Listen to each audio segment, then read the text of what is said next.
World और मैं van Singh आपके साथ शेयर कर रही हूँ high school season when life play का पार्ट 3 और इस पार्ट का नाम है मार्किंग। अब मार्किंग क्या होने वाला है, कौन मार्क होने वाला है, ये तो आपको पार्ट में ही पता चलेगा एंड आई होप आपको ये पार्ट अच्छा लगे।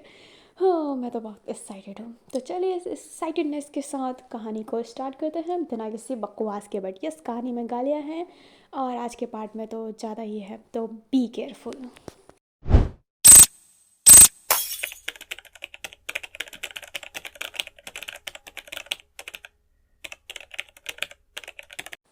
हमें अपने जावजिंग को दिखाया जाता है जो अपने यून के पास बैठा था एंड जो यून था वो हॉस्पिटल के बेड पर ही लेटा हुआ था। जो अपना जावजिंग होता है वो यून के पास बैठा तो था, बट वो गैलरी में यून के वीडियो एंड उसके फ़ोटोज़ देख रहा होता है।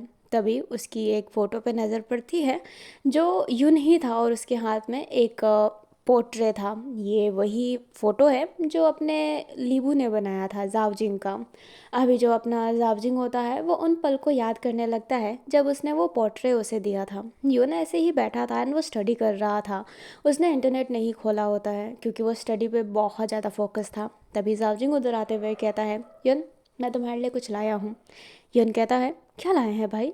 जावजिंग उनसे वही पोर्ट्रे देता है एंड यून हैरान कहता है, ये क्या।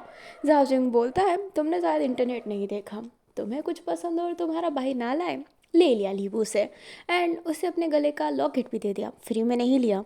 जो अपना यून होता है वो कहता है, सच्ची में आपने मेरे लिए लाया। जो अपना जावचिंग होता है वो हमें से ले लाता है। यून बोलता है, ओ तो क्यों भैया, एंड ये कहता ही उसे हक कर लेता है।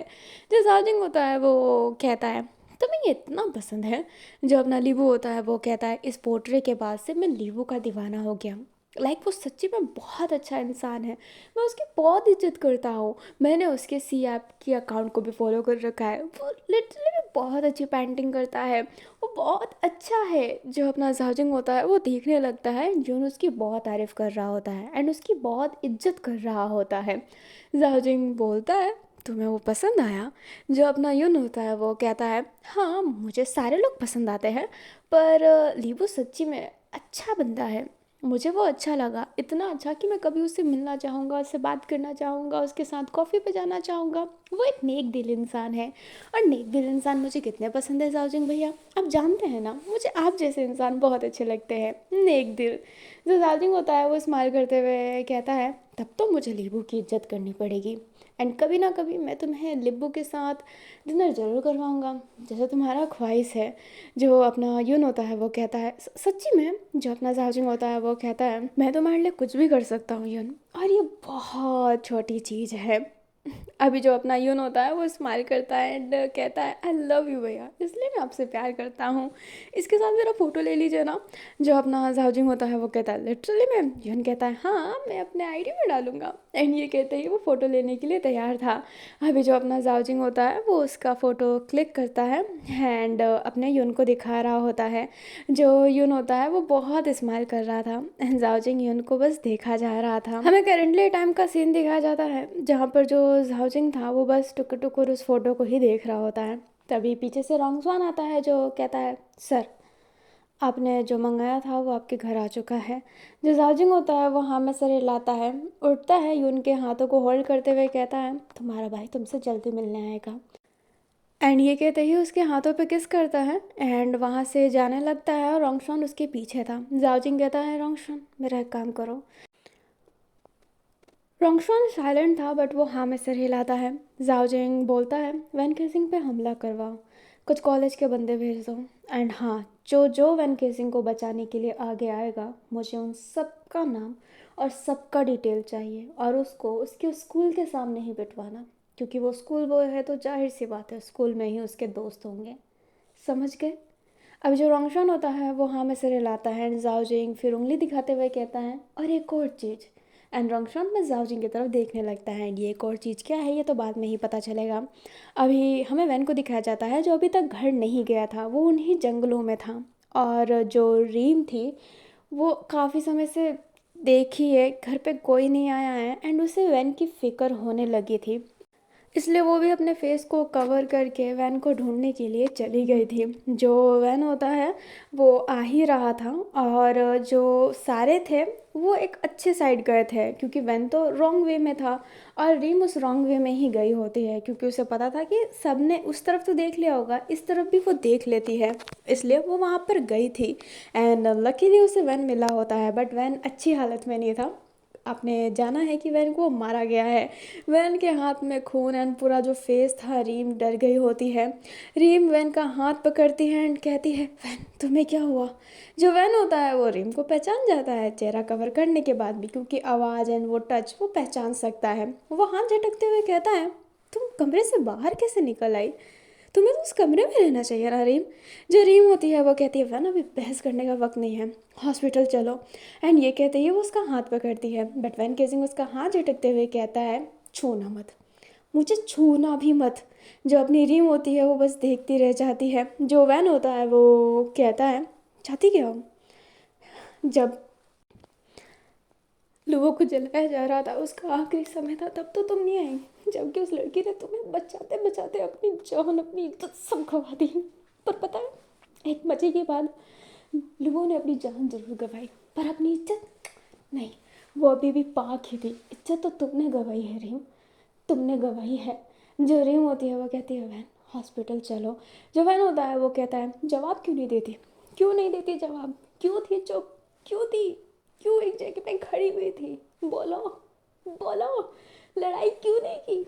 लोगों को क्यों नहीं बचाया तुमने? क्यों नहीं बचाया? अभी बहन का दिमाग ना खराब था, बिकॉज मारो उसके हाथ से जा चुका है। उसके आंखों के सामने से एक लड़की उसे उठा ले गई।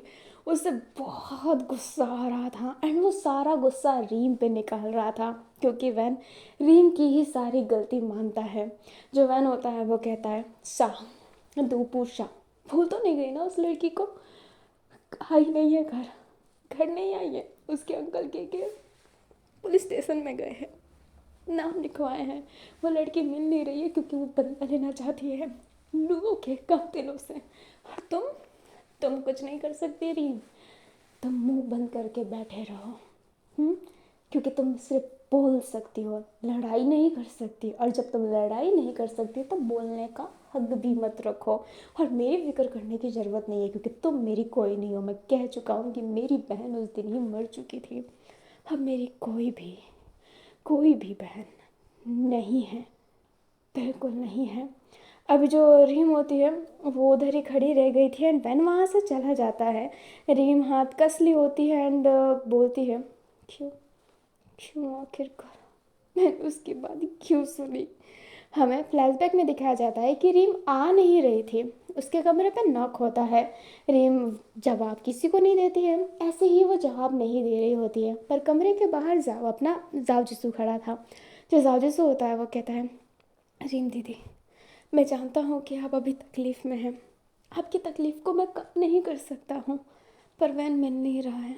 मैं बस आपको ये बताना चाहता हूँ। और हाँ, मुझे आपकी फ़िक्र होती है, मैं आपको मिस करता हूँ रीम दीदी, बहुत ज़्यादा। मैं अपनी बहन को खो चुका हूँ, मैं आपको नहीं खोना चाहता रीम दीदी।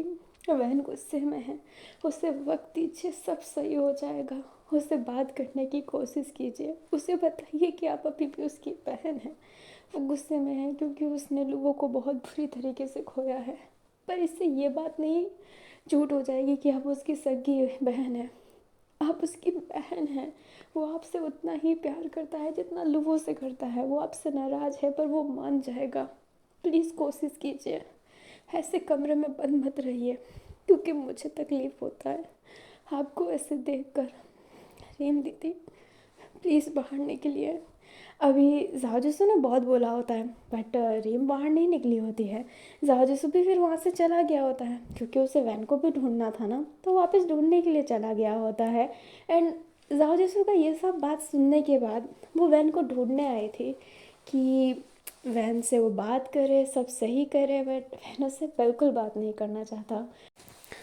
जो रीम होती है ना, अब वो भी वहाँ से जाने लगती है, बट वो घर की तरफ नहीं जा रही थी, वो ऑफ साइड और जा रही होती है। वो भाग रही होती है बस।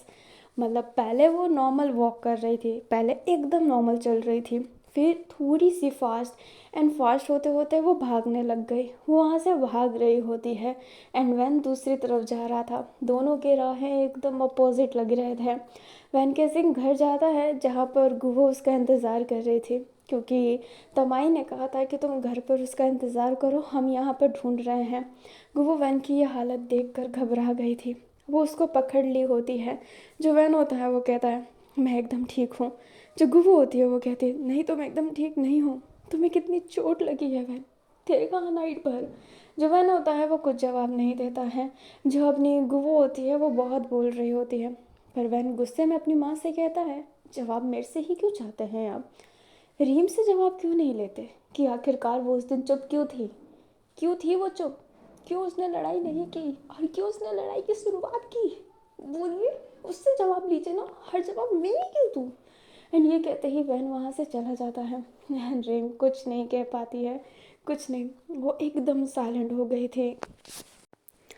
वैन सिंह ना फिर रुकता नहीं है वहाँ पर, नहा धोआ कर स्कूल की तरफ जाने लगता है। एंड वो बस उसे देख ही रही होती है और वैन कुछ नहीं सुनता है। एंड वो जा रहा होता है स्कूल की तरफ। अब जैसे ही वो स्कूल की तरफ जा रहा था सब देखने लगते हैं उससे।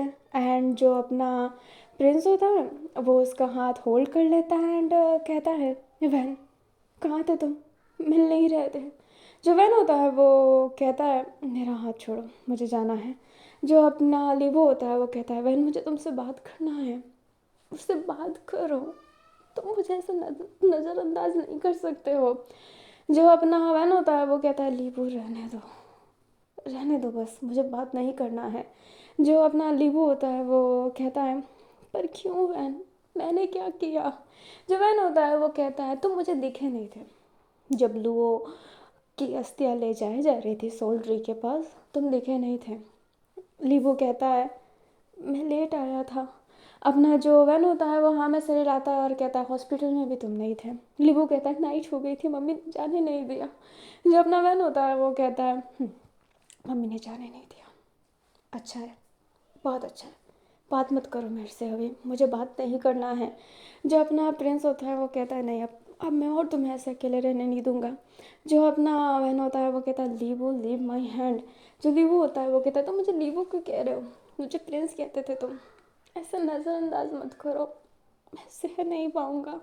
जो वैन होता है वो कहता है लीवो मुझे बस अकेले रहना है। जो लीवो होता है वो कहता है बिल्कुल नहीं, मेरे हमेशा हर दुख में तुम मेरे साथ थे, तो अब मैं तुम्हारा साथ कैसे जोड़ सकता हूँ, बिल्कुल नहीं, बिल्कुल बिल्कुल नहीं। जो वैन होता है वो कहता है लीव माई हैंड। एंड ये कहते ही वैन उस पर फर्स्ट टाइम चिल्लाया था, वो उस पर कभी साउट नहीं करता है। जो लीव होता है वो एकदम घबरा गया होता है। जो वैन होता है वो कहता है क्या साथ रहना है, क्या करोगे साथ रहकर, क्या कर सकते हो तुम साथ रहकर, कुछ नहीं कर सकते ना, तो मेरे से दूर रहो, मुझे किसी का साथ नहीं चाहिए, मैं अकेला ठीक हूँ क्योंकि मैं कमज़ोर नहीं हूँ, मैं अकेला रह सकता हूँ। अभी जो लियो था उसे इतना बुरा लगा होता है, इतना ज़्यादा। एंड वैन वो रियलाइज़ किया होता है कि उसने क्या बोल दिया। लियो की वो चेहरा, वो उससे आंखें नहीं मिला पा रहा था अब। एंड वहाँ से वो जाने लगता है। उसने सॉरी नहीं कहा था बट वो जानता है कि उसने गलती की है ये बोलकर। पर वो जिस सिचुएशन से जूझ रहा है वो ना किसी को बता सकता है ना ही कुछ, किसी को क्या बताए कि उसने इतने लोगों की जान ले ली, एक का जान लेना चाहता था, वो भाग गया, कौन देगा उसका साथ, नहीं, कोई नहीं देगा। बहन को ये लगता है, बहन को लगता है कि ये उसकी अकेले की जंग है, लुओ उसकी बहन थी तो वो ही लड़ेगा, हर कोई क्यों आएगा उसके बीच में और कोई क्यों मदद करेगा उसकी, एक कातिलों का साथ कौन देता है। वैन अकेले ही रहना चाहता था एंड वो लीबू को तो इन सब मैस में बिल्कुल शामिल ही नहीं करना चाहता। नहीं, वो पागल नहीं है जो उसे खूनी के रास्ते में ले जाए। लीबू डॉक्टर बनना चाहता है, उसके बड़े सपने हैं, वो अच्छा पेंटर है, वो अच्छा सिंगर है, वो पियानो अच्छा बजाता है, वो चेस में अच्छा है, वो पढ़ाई में अच्छा है, उसके करियर को वो एकदम रुइन कर दे, बिल्कुल नहीं। वैन उससे दूर रहना चाहता है, वैन सबसे दूर रहना चाहता है। वो ऐसे ही स्कूल की तरफ जा रहा था तभी काओ वेनिंग एंड हैनिंग उसे होल्ड करते हुए कहता है हे कब से ढूंढ रहा हूँ, कहाँ पे है तू? जो वैन होता है वो कहता है तुम्हें क्या फ़र्क पड़ता है? जो काम में नहीं होता है वो कहता है हाँ हमें क्या फ़र्क पड़ता है, इतने पागलों की तरह जो तुम्हें ढूंढ रहे थे। वैन कहता है मैंने बोला था ढूंढने को। जो नहीं होता है वो कहता है हाँ तूने नहीं बोला था, हम चूतिया हैं जो तुझे ढूंढ रहे थे। जाओ जिसो चूतियों की तरह अभी भी तुझे ढूंढ रहा है। एंड इवन लूका वो भी चूतियों की तरह तुझे ढूंढ रहा है, माइक भी उसके साथ ढूंढ रहा है, बास्को और कीरा वो भी तुझे ढूंढ रहे हैं, प्रिंसिपल ली भी तुझे ढूंढ रहे हैं, रूयो भी तुझे ढूंढ रहे हैं। हम सब चूतिया हैं जो तुझ जैसे चूतियों को ढूंढ रहे हैं। जो अपना वैन होता है वो कहता है तो मत ढूंढो, मैंने नहीं कहा, हर मुझे अकेले रहने दो।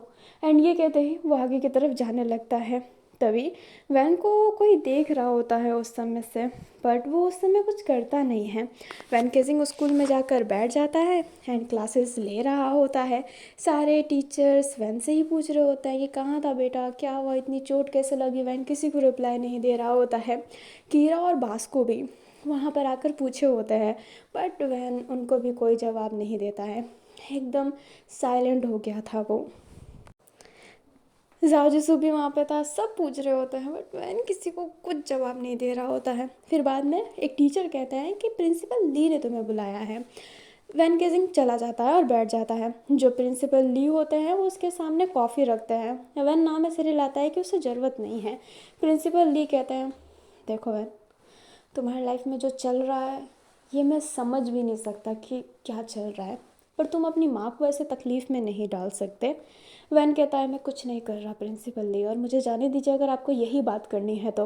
प्रिंसिपल ली कहते हैं मैं तुम्हारा हेड टीचर हूँ, तो मेरी बात तुम्हें सुननी पड़ेगी।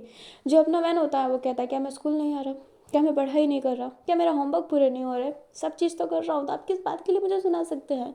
मेरे पर्सनल रीजंस की वजह से कोई टीचर मुझे कैसे ही सुना सकता है?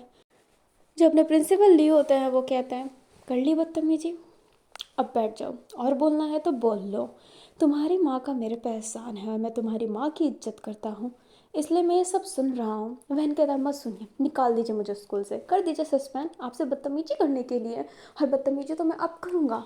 एंड ये कहते हैं वो वहाँ के सामान फेंकने लगता है। जब प्रिंसिपल ली होते हैं वो कहते हैं van van van, but van रुक नहीं रहा था। एंड अपने जो प्रिंसिपल ली होते हैं वो उसे पकड़ के एक थप्पड़ मार देते हैं, क्योंकि वैन ओवर कंट्रोल हो गया था। वैन बस देखने लगता है प्रिंसिपल ली को। जो प्रिंसिपल ली होते हैं फिर बाद में वैन को हक भी कर लेते हैं। वैन एकदम हैरान था। जो प्रिंसिपल ली होता है वो कहता है बेटा जिस सिचुएशन से तुम गुजर रहे हो वो कोई नहीं समझ सकता, पर तुम ऐसे नहीं टूट सकते हो। कल कहाँ पे थे तुम, क्या कर रहे हो तुम अकेले क्या करने का सोच रहे हो? जो वैन था वो कुछ नहीं बोल रहा होता है एंड वो उनसे दूर जाने की कोशिश कर रहा था, पर प्रिंसिपल ली उन्हें छोड़ नहीं रहे थे। बट वैन केसिंग जैसे तैसे उनसे अपने आप को छुड़ा कर जाने लगता है। एंड उसको छुट्टी के टाइम पर ही बुलाया गया था, तो छुट्टी तो वैन की हो ही गई थी, उसे घर जाना ही था। वो बैग लेकर सीधा बाहर जाने लगता है। बाहर जाता है तो देखता है कि कुछ लड़के उसे देख रहे हैं एंड ये मॉर्निंग में भी उसे देख रहे थे वैन, बट उनको इग्नोर करके जाने का सोचता है। पर तभी वही लड़के आगे आते हुए कहते हैं तेरा नाम वैन कैसिंग ना? जो वैन होता है वो कहता है हाँ। तो जो वो लड़के होते हैं वो कहते हैं सुना तेरी बहन का रेप हो गया, थी भी कड़क माल, होना ही था, बस मौका हमें नहीं मिला। जो वैन होता है उसके फेस पे सीधा एक पंच मारता है। वो जो लड़का होता है वो बाकियों को देखता है एंड बोलता है कि अब लड़ो। वो स्माइल ही किया होता है क्योंकि पहल वैन ने की, उसने पहले मारा, और वो यही दिखाना चाहता था कि देखो वैन ने मुझे पहले मारा इसलिए मैं मार रहा हूँ। अभी ना वहाँ पे फाइटिंग होने लगती है एंड उस बंदे ने बहुत सारे लौंडों को लाया था। अभी सारे के सारे देखने लगते हैं पर कोई आगे नहीं आ रहा था। अभी जो वैन था ना उसे नीचे गिराकर लात मारने ही वाले थे, तभी जाओ जिसो उसके पाँव पे किक मारता है एंड वैन को वहाँ से हटाते हुए कहता है अरे क्या चुल मची है? वो जो लड़का होता है वो कहता है वैन ने मुझे पहले मारा, ये सब ने देखा है ना? एंड वो सबकी तरफ देखने लगता है। जाओ जिसो कहता है तो मैं भी तुझे पहले ही मारूंगा कमीने। एंड ये कहते ही वो उसके प्राइवेट पार्ट पे हिट करता है और वो लड़का स्माइल करते हुए कहता है ठीक है। एंड ये कहते ही वो उसे रिटर्न में पंच मारता है। अभी ऐसे फाइटिंग स्टार्ट होने लगती है एंड उस तरफ की टीम ज़्यादा थे एंड जो अपना वैन केसिंग था वो थोड़ा सा घायल था, इस वजह से वो ढंग से लड़ नहीं पा रहा था। अभी जाओ जिसो भी पिटने वाला था बट हैनिंग एंड काविनिंग उसे बचाने आ जाता है एंड कहते हैं देख मेरे दोस्त को तो हाथ मत लगाना, वैन केसिंग भले कमीना है पर वो मेरे स्कूल का है, उसे छुआ भी तो तेरे टट्टे सुधार दूंगा। एंड ये कहते ही वो फाइट करने लगते हैं। एंड उधर से वास्को और कीरा भी आ जाते हैं हेल्प के लिए। एंड वो वैन के साइड ही आए थे एंड कहते हैं मेरा जूनियर को क्यों परेशान कर रहे हो, अच्छी बात नहीं है ना, कॉलेज में हो, थोड़ी सी तो समझदारी दिखाओ, चुतियापा करनी अच्छी बात नहीं है। एंड ये कहते हैं वो भिड़ने लगते हैं। अभी वैन को ही सब प्रोटेक्ट करने के लिए आगे आ रहे थे। दूर खड़ा हुआ एक लड़का जो दूरबीन से ये देख रहा होता है एंड उन लड़कों की जो फ़ोटो था उससे क्लिक करवा रहा होता है दूसरों से। एंड उस बंदे ने जाओ जीसू की फ़ोटो ले ली, काव हेनिंग, हैनिंग, कीरा, भास्को की फ़ोटो ले ली होती है। और वो और भी वेट कर रहा था कि कोई और वैन को बचाने आएगा।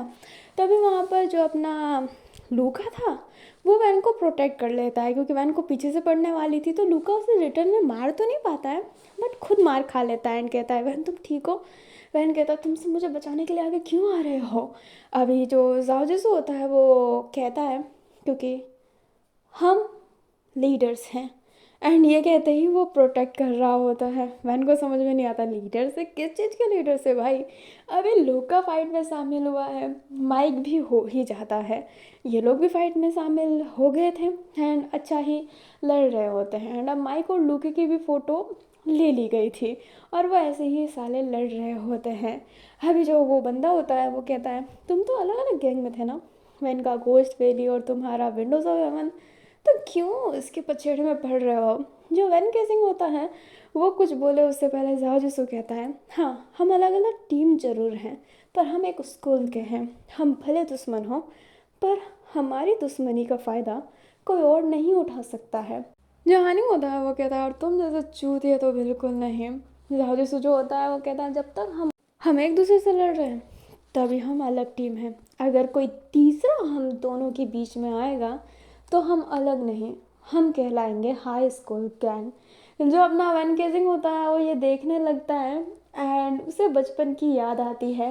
जाओ जिसू और वैन केजिंग बैठे हुए थे एंड जो अपना वैन होता है वो कहता है यार कितना मज़ा आता है ना जब लड़के हाई स्कूल में जाते हैं उनका गैंग बनता है। जो जाओ जिसू होता है वो कहता है हाँ हम भी अपना गैंग बनाएंगे। जो वैन होता है वो कहता है हाँ हाँ मैं मेरे टीम में भी मैं डाल दूँगा, तुम्हारी टीम में तो एक इंसान फिक्स ही है। जब ना जाओ जैसे होता है वो कहता है पर हम अलग स्कूल में पढ़ते हैं वो हमारी टीम में नहीं आ सकता। जब ना वैन होता है वो कहता है कोई बात नहीं हम नए लोग लाएंगे, टीम का नाम क्या रखेंगे। जो जाओ होता है एंड वैन सोचने लगते हैं। जाओ कहता है जब हम हाई स्कूल में जाएंगे तब हम ये गैंग बनाएंगे ना। वैन हाँ में सिर हिलाता है। जाओ कहता है तो क्यों ना हम हाई स्कूल गैंग रख दें। जो वैन होता है वो कहता है हाई स्कूल गैंग, हाँ ये अच्छा है, हम हाई स्कूल गैंग रखेंगे पर हम तो फुटबॉल में जाना चाहते हैं, गैंग और फुटबॉल दोनों एक साथ में कैसे हैंडल करेंगे। जो वैन होता है वो कहता है सही कहा, हम अपने फुटबॉल टीम का नाम हाई स्कूल गैंग रख देंगे। वैन कहता है हम फुटबॉल खेल रहे हैं फाइट नहीं कर रहे, ये नाम अच्छा नहीं है, और वैसे भी फुटबॉल टीम का नाम हम क्यों रखेंगे, वो तो लीडर ही रखेंगे ना। जो जा होता है वो कहता है हम अपनी खुद की टीम बनाएंगे। वैन कहता है ये ठीक रहेगा। अभी कहानी वापस प्रेजेंट में ही आती है। यप मारा तो गया था हम लोगों को बहुत बुरी तरीके से हमारे हाई स्कूल गैंग के द्वारा, not ghost valley, not kitty gang, not Windows of haven, ये है हमारे हाई स्कूल गैंग के लौंडे। जो अपना माइक होता है वो कहता है देख लो तुम्हें जो गैंग बनाना है बनाओ, मुझे तो इसमें शामिल मत करना, मैं इस गैंग में शामिल नहीं होने वाला हूँ। जो लूका होता है वो कहता है और मुझे भी नहीं आना इस गैंग में। जो अपना जा होता है वो कहता है तो तुम मत आओ, हमारे गैंग में वैन है, हैनिंग है, कावेनिंग है और मैं हूँ, इससे ज़्यादा कोई चाहिए ही नहीं है, हम ही हैं, स्कूल के लौंडे काफ़ी है इन जैसे चूतियों के लिए, है ना हैनिंग। जो हैनिंग होता है वो कहता है एकदम सही कहा जाने मन। एंड ये कहते हैं वो फाइट कर रहा होता है। अभी जो अपना लीबू था वो बेचारा वहाँ पर था ही नहीं, क्योंकि उसकी मदर उसे लेने के लिए आ गई होती है, इसलिए वो कब का चला गया होता है, वो रुक ही नहीं पाया था। अभी ये जो सारे लोग थे ना ये उन बंदों को बहुत अच्छे तरीके से मार रहे होते हैं, पर तभी वहाँ पर अपने प्रिंसिपल लिए आ जाते हैं जो वैन को प्रोटेक्ट करते हुए उस बंदे को कहते हैं ओए पुलिस को बुलाऊं क्या। जो रूही होता है वो कहता है बुलाने की ज़रूरत नहीं है, मैं बुला चुका हूँ, अब निकलो यहाँ से। अभी ना जो मेन था जो उस समय से चपर चपर चपर चपर कर रहा होता है, उसके कान में हल्की सी ब्लूटूथ लगी थी। एंड वो जो बंदा दूरबीन से देखता है वो कहता है निकल जाओ, काम हो चुका है। जो बंदे होते हैं फिर वो वहाँ से जाने लगते हैं। एंड जो प्रिंसिपल ली होता है वो वैन को देखते हैं एंड कहता है हॉस्पिटल में चले जाना। वैन कोई रिप्लाई नहीं करता है एंड लीबू बाकी सॉरी लीबू ने प्रिंसिपल ली बाकी को भी कहते हैं कि तुम सब भी। एंड हमें थोड़ी देर बाद का सीन दिखाया जाता है, सारे अपनी अपनी पट्टियाँ करवा रहे होते हैं। एंड वैन केजिंग जाओ के पास ही बैठा हुआ था। वैन केजिंग तो जाओ से बात नहीं करना चाहता था, बट वो जाओ से कहता है ये क्या बकवास कर रहे थे बाहर। जाओ कहता है कौन सा बकवास। एंड जाओ वैन से नज़रें नहीं मिला रहा है उस दिन से, और आज भी नहीं मिलाया है। वैन कहता है वो high school gang all that, हम कोई गैंग नहीं है। जिस जावजी से होता है वो कहता है तुम भूल गए हम बचपन में गैंग बनाना चाहते थे।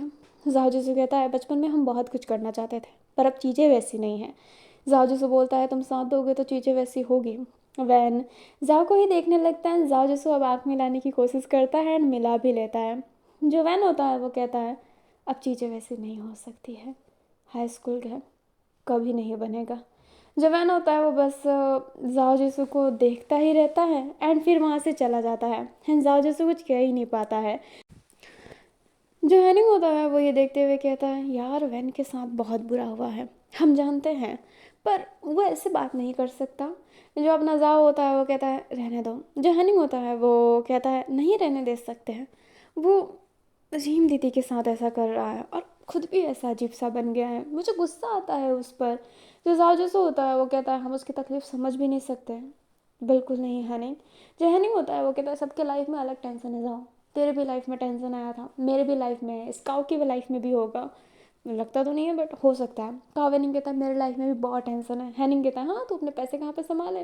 कावेनिंग कहता है तो चुप कर यार। एंड जो हैनिंग होता है वो एकदम शांत हो जाता है फिर बाद में। एंड वो वैन की तकलीफ़ समझ रहा है कि वैन को क्या तकलीफ़ है, बट वैन ऐसा अब कब तक रहेगा, उसे चिढ़ भी मच रहा है क्योंकि उससे आदत है वैन से लड़ाई करने की। और अब वैन ऐसा हो गया है वो रीम से बात नहीं कर रहा, जिस वजह से रीम घर से बाहर नहीं निकलती, कुछ नहीं करती, अपना स्कूल छोड़ चुकी है, लास्ट ईयर था। तो उसे भी चिढ़ मच रहा है कि ऐसा क्यों हो रहा है, क्यों क्यों क्यों। अभी ना हमें दिखाया जाता है जो हमारा जावजिंग था वो बॉक्सिंग कर रहा होता है पंच बैग पर। एंड वो पंच बैग बहुत ज़्यादा बड़ा था एंड जावजिंग कंटिन्यू उस पर हिट किया जा रहा था बहुत तेज़ तेज़। दो गार्ड जो ये देख रहे होते हैं, लाइक गार्ड हो या फिर पता नहीं क्या है, पर दो इंसान वहाँ पे खड़े ज़रूर है जो हाथ को क्रॉस करके खड़े हैं एंड जावजिंग को बस उस बैग को पीटते हुए देख रहे हैं। उनका चेहरा इतना अजीब बन रहा है जब वो बैग को मार रहा है कि ये डिफाइन ही नहीं कर सकता इनका चेहरा कैसे बन रहा है। वो ना पंच के साथ किक भी करने लगता है और वो बहुत तेज कर रहा था। तभी रोंगशान उधर आता है एंड कहता है काम हो गया। जाओ जिंग बोलता है बताओ। जो रोंगशान होता है वो कहता है जाओ जिसु, लूका, माइक, कीरा, बास्को, हैनहिंग, कावेनिंग और दो टीचर थे। राजसु वैन केसिंग की माँ के दोस्त का बेटा है। बचपन में वैन एंड जाव की बहुत अच्छी दोस्ती थी, फिर वो दुश्मनी में तब्दील हो गए और उन्हें छोटा सा स्कूल में ही कोई गैंग खड़ा किया था। एक का नाम गोस्ट वैली था और एक का नाम विंडोज ऑफ हेवन। अभी जो अपना जाउजिंग होता है वो कहता है कंटिन्यू। रंगशान कहता है कावेनिंग किन्फंग सेक्ट के नेता का बेटा है और वो यहाँ पर स्टडी करता है। जाउजिंग बोलता है ओह सरफर गोदाम। जो अपना रंगशान होता है वो हाँ में सिर हिलाता है। जाउजिंग कहता है कंटिन्यू। रंगशान कहता है हैनहिंग की फैमिली कब की मर चुकी है, वो त्यांगचुआंग का है पर पढ़ाई के लिए डंकियान आया है क्योंकि उसका फादर यहीं पर पढ़ता था। हैनिंग को उसके अंकल ने ही संभाला है और उसके 3 बच्चे हैं। जो अपना रंगशान होता है वो जैसे ये कहता है जाओजिंग कहता है कंटिन्यू। जो अपना रंगशान होता है वो बोलता है माइक के माँ बाप दोनों फौजी रह चुके हैं, बाप अब जिंदा नहीं है, माँ अभी भी जिंदा है, वो पुलिस स्टेशन में काम करती है। उसके बाप को बोला जाता है कि वो शहीद हुआ था पर ऐसा कुछ नहीं है, उसने गद्दारी की थी इसलिए उसको वहाँ पर सबके सामने मार दिया गया था। पर फौज का नाम ना खराब हो इसलिए उसको शहीद घोषित कर दिया गया। उसकी वीडियो अभी भी है, आप चाहे तो मैं उस वीडियो को ला सकता हूँ जहाँ पर उसे मारा गया था। जो जावजिंग होता है वो कहता है ठीक है इंटरेस्टिंग बट कंटिन्यू। जो रंगसून होता है वो कहता है बाकी नाम कुछ स्पेशल नहीं है, उनके लाइफ में कुछ भी नहीं है। लूका मिक्स ब्रीड है, उसके पापा यहाँ पर बहुत ज़्यादा कम रहते हैं, उसकी माँ है और उसकी छोटी बहन है और ये एक नॉर्मल फैमिली है। उसको एक एनिमेटर बनना है कुछ खास नहीं। भास्को और कीरा का भी कुछ खास नहीं है। रूही एक नॉर्मल टीचर है जिसकी फैमिली, हाँ, अब जिंदा नहीं रही। बाकी कुछ नहीं, उसकी फैमिली नॉर्मल कार एक्सीडेंट में मरी थी और कुछ नहीं है वहाँ पर स्पेशल। बट यस, इसमें एक नाम ज़रूर स्पेशल है। जो जाजिंग होता है, जो अभी भी कंटिन्यू पंच कर रहा है, उसने पंच करना छोड़ा नहीं है। एंड जाजिंग कहता है, तो नाम कब बताओगे? रॉन्गसन कहता है प्रिंसिपल ली, जो उस स्कूल का प्रिंसिपल है, बट पहले वो किंजल लिंग में रहता था। एंड उसकी एक पोती थी जिसका रेप कर दिया गया था और उसको इंसाफ भी नहीं मिल रहा था। फिर बाद में अचानक से ही वो लड़का जिसने उसका रेप किया था वो मर गया। जो अपना जाओजिंग होता है वो पंचिंग बैग को अब रोकता है एंड कहता है, किसने मारा? जो रोंगशॉन होता है वो कहता है, नहीं जानता सर, पर सब कहते हैं कि उसी ने मारा। फिर बाद में वो अपने बाप की लेगेसी संभालने लगा। वो उसके बाप का स्कूल था जिसे वो संभालना नहीं चाहता था, पर उसके पोती के साथ जब ये हुआ, उसके बाद जब वो लड़का मरा तो वो प्रिंसिपल के रूप में यहाँ पर आ गया। एंड तब से वो डंकियान को छोड़ के गया नहीं है, कभी नहीं। जो अपना जाओजिंग होता है वो हाँ में सिर हिलाता है एंड कहता है, तो दो मार्केबल है। जो अपना रोंगशॉन होता है वो हाँ में सिर हिलाता है। जाओजिंग कहता है, और नाम? रोंगशॉन कहता है, सर इतने ही नाम है। जो जाओजिंग होता है वो कहता है, नहीं, एक नाम की कमी है इसमें। उसके दोस्त के लिस्ट में वो नाम ना आए, हो नहीं सकता। सी जिन लीबू का नाम इसमें क्यों नहीं है? रोंगशॉन कहता है, सर वहाँ पर ये नहीं आया था। जो जाओजिंग होता है वो कहता है, कोई बात नहीं, रहने दो, पर नाम ऐड रखो। वो नहीं आया, कोई बात नहीं, चलता है। पर मैं जानता हूँ कि वैन केजिंग लीबू के बिना जन बिल मछली की तरह तड़पेगा। उसका नाम ऐड रखो, समझ गए? जो अपना रमशान होता है वो हाँ में सिर हिलाता है। जो जाजिंग होता है फिर एक और पंच मारता है उस पंचिंग बैग पर। एंड अब पंचिंग बैग का ना हमें हल्का हल्का रेडनेस दिखने लगती है। वो ब्लैक कलर का था, दैट्स वाई कुछ पता नहीं चल रहा था, बट नीचे ना खून टपक रहा होता है। एंड अब वो हल्का सा रेड कलर छोड़ रहा था।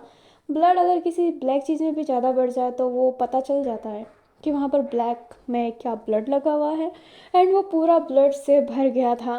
जो जाजिंग होता है वो बोलता है उन दो लड़कों से, जला देना इसे उसी के प्यारे कॉटेज में।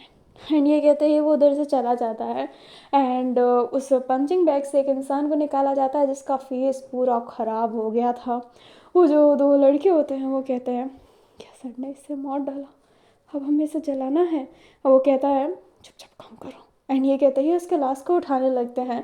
एंड जो रंगशान होता है बस वो देख रहा होता है। एंड लिस्ट में जहाँ पर लीबू का नाम नहीं था अभी तक, वो लीबू का नाम लिख देता है एंड उसके बारे में अब सर्च बार चालू कर देता है कि सर्च करो उसके बारे में। अभी में दिखाया जाता है एक खुली जगह पर एक टेबल है जहाँ पर तीन लोग बैठे हुए हैं। एंड सर्वेंट वहाँ पर आ रहे हैं, चीज़ें रख रहे हैं। उन्होंने टी भी रखा था वहाँ पर।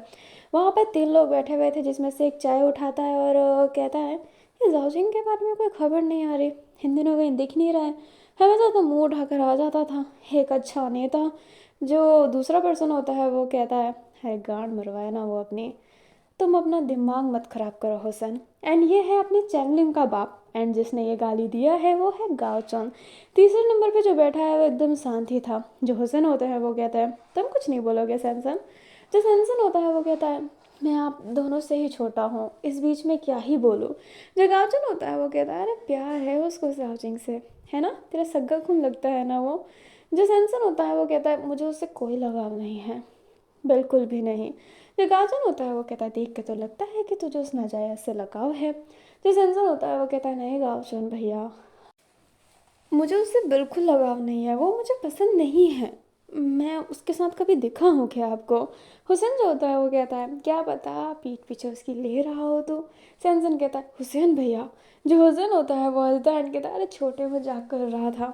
अभी वो ये बोल रहे थे कि वो मजाक कर रहे हैं, बट सैनसन को ये मजाक अच्छा नहीं लगा था। बट वो अपने बड़े भाई को कुछ कहता नहीं है, वो चुपचाप ऐसे ही देख रहा होता है एंड कहता है, क्या मैं वॉशरूम से आ सकता हूँ? गावचन कहता है, ठीक है जा, पर हिलाने मत लग जाना। सैनसन कहता है, नहीं हिलाता मैं। एंड ये कहते ही वो वॉशरूम में चला जाता है। अपने कांच के सामने खड़ा था, टैप चालू कर देता है एंड कहता है, जेल हिट करने का एक भी मौका नहीं छोड़ते। मैं क्यों रहूँगा उस कमीने जाओजिंग के साथ, पर मैं उसकी बेइज्जती भी क्यों करूँ? मैं इनकी तरह क्यों बनूँ? हमारे बाप ने इतने सारे लोगों के साथ सोया है, हमारे तो कितने भाई होंगे, एक भाई आ गया सामने तो क्या खराब बात है।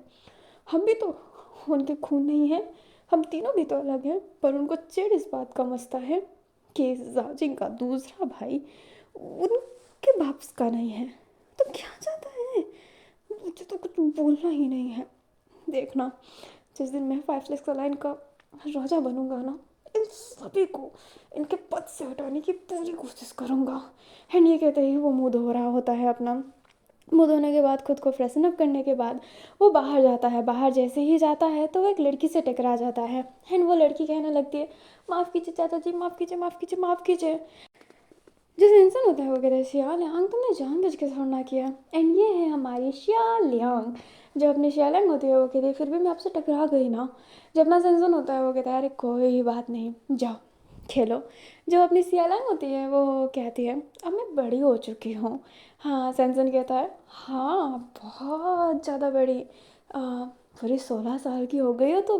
सियालियांग स्माइल करती है, हाँ से रिलाती है।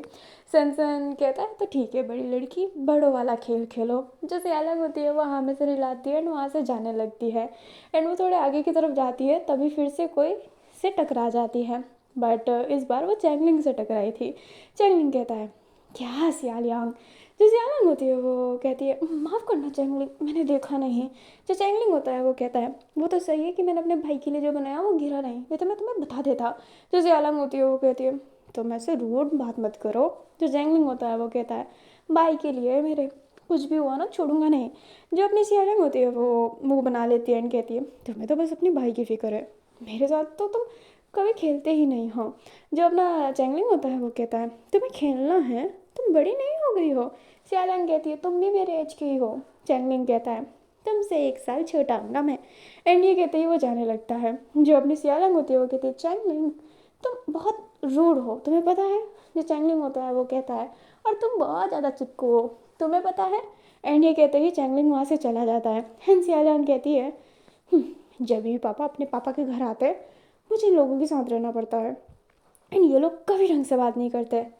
सैमसन चाचा के बच्चे होते तो मेरे से बहुत अच्छे से बात करते, पर हुसैन चाचा के दोनों बच्चे नकचढ़े हैं। एंड ये कहते ही सियालंग वहाँ से जाने लगती है। एंड वो फ़ोन को ओपन कर लेती है। सैमसन के सामने वो कह रही थी कि नहीं वो बच्ची नहीं रही, बट चैगलिंग के साथ उसे खेलना था और वो उसके साथ नहीं खेलता, इसलिए वो उसे अच्छा नहीं लगता। बच्चे तो ऐसे ही होते हैं। अभी ना हमें फिर से उन तीनों भाइयों को दिखाया जाता है, गाचोन, हुसैन, सैनसन। जो सैनसन होता है वो चाय पी रहा होता है एंड वो कहता है, हमें ऐसे और भी दिन साथ में स्पेंड करने चाहिए। जो हुसैन होता है वो देखने लगता है। गाचोन कहता है, क्या बात है ना सैनसन, मेरे पास बस 1 सेकंड नहीं है संभालने को। मैं डंगयांग भी संभालता हूँ और अपना शहर तो संभालता ही संभालता हूँ। तुम्हारी तरह सिर्फ एक ही शहर छोड़ना है जिसमें भी उतना कुछ खास नहीं है खेती बाड़ी के सिवा। जो सेंसन होता है वो कहता है, सबकी अपनी पहचान होती है ना। जो अपना गाचन होता है वो कहता है, कुछ अलग पहचान होना अच्छी बात नहीं। जो अपना सेंसन होता है वो कहता है, वैसे आपके यहाँ पे भी बहुत क्रिमिनल रेट बढ़ चुके हैं ना गाँवचन भैया। एंड ये कहते ही वो देखने लगता है। जो गाँवचन होता है वो सब गुस्से में घूरता है एंड सनसन कहता है, नॉर्मल है, क्रिमिनल होते ही हैं। एंड ये कहते ही वो उठ जाता है और बोलता है, ठीक है भैया, मुझे आप दोनों से बात करके बहुत अच्छा लगा और मैं ऐसी और मीटिंग चाहूँगा, अभी मैं चलता हूँ। एंड ये कहते ही वो उधर से जाने लगता है। जैसे ही सैमसन जाता है जो हुसैन होता है वो कहता है, बहुत ज़्यादा मुंह खुलने लगे हैं छोटू के। जो गाचन होता है वो कहता है, अब सारे एरे गेरे हमारी जगह थोड़ा ना ले सकते हैं। जो अपना हुसैन होता है वो कहता है, एकदम सही कहा गाचन भैया, हम दोनों की जोड़ी अलग ही है, ये लोग हमारी जोड़ी को क्या ही बीट कर पाएंगे। जो अपना गाँवचन होता है वो हमें से लाता है एंड बस सैमसन को जाते हुए देखता है। अभी ये उन भाइयों में से है ना जो एक के जाने के बाद एक को बिचिंग करते हैं, बट ये है कि हुसैन और गाँवचों की बहुत बनती है, बहुत ज़्यादा। वो सैमसन को इतना नहीं मानते, बट हुसैन एंड गाँवचों का जो रिश्ता है वो लिटरली में नेचुरल है। जो सैमसन होता है वो अपनी कार में बैठा हुआ था एंड उसकी जो कार है उसका ना सेपरेट है, ड्राइवर पीछे की चीज़ नहीं देख सकता एंड जो पीछे वाला है वो आगे की चीज़ देख सकता है, क्योंकि वहाँ पे एक मिरर लगाया हुआ है, एक स्पेशल मिरर है जहाँ पर वो आगे से कोई नहीं देख सकता, लाइक उसे कोई नहीं देख सकता बट वो देख सकता है। और उसकी आवाज़ भी उतनी नहीं जाती है। जो अपना सेंसन होता है वो कहता है, कोई मौका नहीं छोड़ते मुझे नीचा दिखाने के लिए। मांडागु कितनी अच्छी जगह है, कितना स्पेशल फूल उगता है वहाँ पे। मिनीपन, क्या उनके पास ऐसा कुछ है? वो यंग यंग सेक्ट को तो भूल ही चुके हैं। वहाँ पर कितना क्रिमिनल रेट बढ़ रहा है। डेंगियन अच्छा है क्योंकि वो उनका नहीं था, वो सबसे बड़े भाई का था, इसलिए वो जगह अभी भी ठीक है। पर उनके सेक्ट का क्या, क्रिमिनल बढ़ते जा रहे हैं, कुछ नहीं बचा है वहाँ पर। और हुसैन भैया हंस रहे थे ना, मिरर लेक सेक्ट में ये क्या, कुछ तो नहीं है, बस जल पड़िया हुआ करती थी। ये रूमर है, रियल में थोड़ा ना होती है। अगर होती है तो दिखाए मुझे, मेरे पास तो मिनी पिन फूल अभी भी है, वो अच्छा चमकता है, एक अच्छी पहचान है उसकी। पर उनका क्या, जल पड़िया होती थी वहाँ पर, माई फुट जल पड़िया। बेकार है ये सारी जगह। मेरे माउंट आबू को बोला ना उनने, इनकी जगह तबाह हो जाए, नष्ट हो जाए, श्राप देता हूँ मैं। मुझे बस काला जादू आता ना तो मैं कर ही देता। अभी जो सनसन होता है वो बहुत इरिटेट हो गया था, क्योंकि सनसन की जो जगह है वो ज़्यादा उतनी डेवलप नहीं है, बट वहाँ पर खेती बाड़ी बहुत ज़्यादा होती है। तो सीज़न 1 के कैन एंड रियो याद हो तो वो भी तो माउंट आगू के ही थे, अपने सनसन की जगह से थे वो। अभी ना हमें अपने प्रिंस को दिखाया जाता है, जो सुन लिया होता है कि स्कूल में ना वैन केसिंग से फाइट हुआ है, क्योंकि वो जस्टिस ऐप पे था ही एंड वो वीडियो लीक हो गया होता है। लाइक वीडियो लीक कैसे होगा, उस वहाँ का वीडियो करके सोशल मीडिया पे डाल दिया था, जो ट्रेंडिंग में चल रहा था, अपने डंगयंग के ट्रेंडिंग में। एंड प्रिंस को जैसे ही पता चलता है, वो वैन को देखता है कि उस फाइट में शामिल था, तो वो जाना चाहता था। वो अपनी माँ से कहता है कि वो जा रहा है, उसकी माँ कहती है कि वो उसे छोड़ देगी, बट अपना प्रिंस कहता है कि थोड़े ही तो दूर है, वो खुद जा सकता है। उसकी माँ तैयार नहीं थी, वो उसे अकेले छोड़ना नहीं चाहती थी, वो उसको ले जाना चाहती थी, बट उसके पास अभी बेकिंग के बहुत काम थे, इसलिए वो आज इजाज़त दे देती है कि प्रिंस को अकेले जाने को, बट वो उसका अपना ख्याल रखे। एंड प्रिंस कहता है कि मैं बच्चा नहीं हूँ माँ। जो उसकी माँ होती है वो कहती है, एक एक माँ के लिए उसका बच्चा हमेशा बच्चा ही होता है। लिबू हाँ में सर हिला देता है एंड जाने लगता है, क्योंकि वो जानता है कि उसकी माँ को बस इसलिए फिक्र है क्योंकि वो कमज़ोर है, अदरवाइज़ कुछ नहीं। अभी ना हमें कावेनी को दिखाया जाता है, जो अपने घर पर आराम से बैठा हुआ था, तभी वहाँ पर अपना मुँह वर्षु चिल्लाते हुए आता है एंड कहता है, ये क्या पागलपना कर रहे हो तुम। कावेनी कहता है, मैंने क्या किया। जो अपना मुँह वर्षु होता है वो वीडियो उसके तरफ फेंकता है, क्योंकि वो उसके ही माँ के ऐप पर ट्रेंड कर रहा है, लाइक जस्टिस ऐप पर ट्रेंड कर रहा है। जो अपना कावेनी होता है वो कहता है, तो क्या। जो मुँह होता है वो कहता है, भूलो मत कि तुम किंग फैंग के लीडर के बेटे हो, तुम मेरे भाई हो, तुम ऐसी हरकतें नहीं कर सकते। तुम्हारा नाम सिर्फ तुम्हारा नाम नहीं है, पूरा किंग फैंग का नाम जुड़ा हुआ है, हमारे खानदान का नाम जुड़ा हुआ है। जो कावे नहीं होता है वो कहता है, तो क्या, कोई मेरे दोस्त को मार रहा है और मैं मार खाता हुआ देखूं। जो अपना मुंह वशू होता है वो कहता है, कॉल द फकिंग पुलिस, समझ गए। जो अपना कावे नहीं होता है वो कहता है, ओ भाई आप गाली दे रहे हैं। जो मुंह वशू होता है वो कहता है, पता है हमारा नाम कितना खराब हो रहा है। जो कावे नहीं होता है वो कहता है, तो क्या मैं हाथ में चूड़ियाँ डाल के बैठ जाता, नहीं लड़ता मैं। जो अपना जो मुँह होता है वो कहता है, चूड़ियाँ डाल के तो तुम हमेशा बैठे हुए ही रहते हो, उस दिन भी बैठ जाते, आज बैठ जाते यार।